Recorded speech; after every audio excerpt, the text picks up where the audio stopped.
Ja homma lähtee käyntiin. 2021 4 maailmanmestaruuskilpailut ovat valmiit käynnistymään. Ja sitten takaisin Kappaselle. Kapanen tuohon keskustaan. Ja sieltä laukaisyritys. Kiekko kimppaa yli maalin. Ja näin Suomi saa vihdoin ja viime viivalle. Oliver Kaskeveto lähtee sieltä Luukas Nostalla mukana tilanteessa myöskin. Siinä ensimmäinen Suomen tilanne. Ja uudestaan Puustinen pääsee kiekkoon. Granlund, Jääskä ovat mukana. Ja sitten latoo Mikko Lehtonen. Hyvin lähtee peli toimimaan. Ja sieltä sitten väellä ja voimalla punnertaa Jääskä kiekko Suomen joukkueen haltuun. Niin punnertaa myöskin Tsekki, mutta Suomi tulee erittäin hyvin esiin. Ja hakee sieltä Granlund vapaata paikkaa. Ja Granlund hakee keskustaan ja yleisö mieltää villisti. Stranski, kun joukkue tulee hyökkäysalueelle ja erittäin vaarallisesti tuleekin.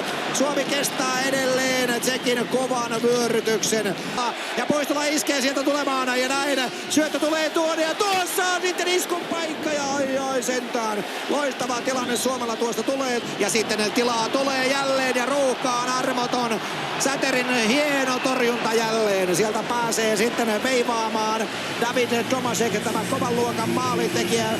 Ajaa 2 minuuttia jäljellä. Kumalik nappaa sieltä kiekon itselleen jälleen.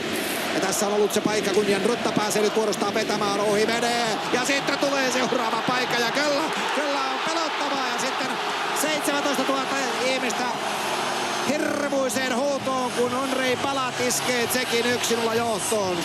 Aivan jättimäinen Mekkala. Katto putoaa pois.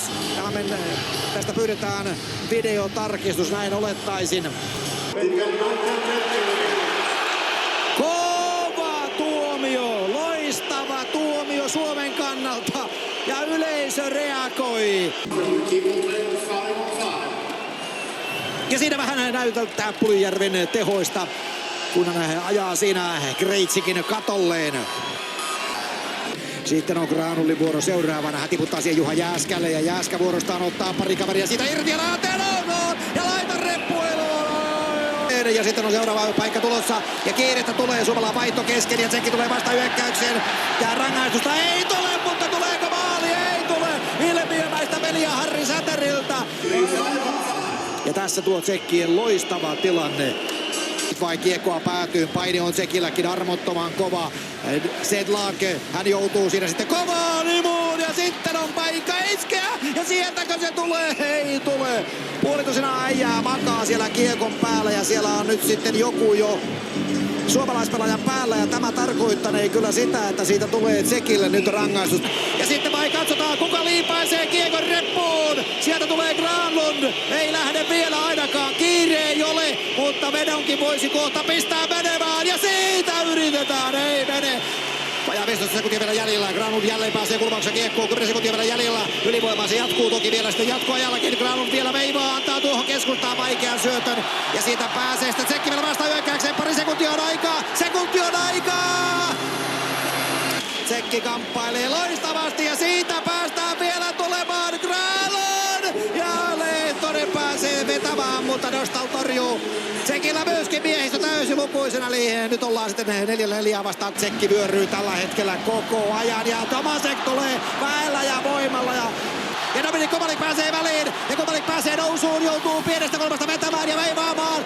Ja loistavasti jälleen kerran Säterin torjuu ja sitten lähtee Roman Cervenka liikkeelle ja Cervenkalle pystyy pelataankin. Juuso Riikola on vastassa, tuo pitäisi hoitaa kyllä ja on hieno syöttö ja jälleen.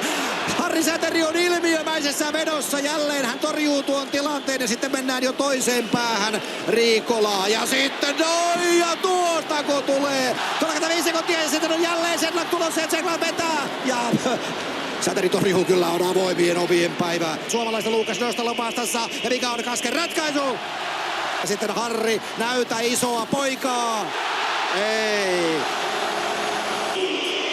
Haetaanko siitä maalia? Luukas Nostal torjuu ja Greitsik tulee sieltä ja veivaa. Nyt Jesse pitää kyllä veivata samanlainen ja Jesse veivaa. Mutta veivaa ohi. Sitten Säteri jälleen näyttää merkkejä Palat. Tuo oli pehmoista.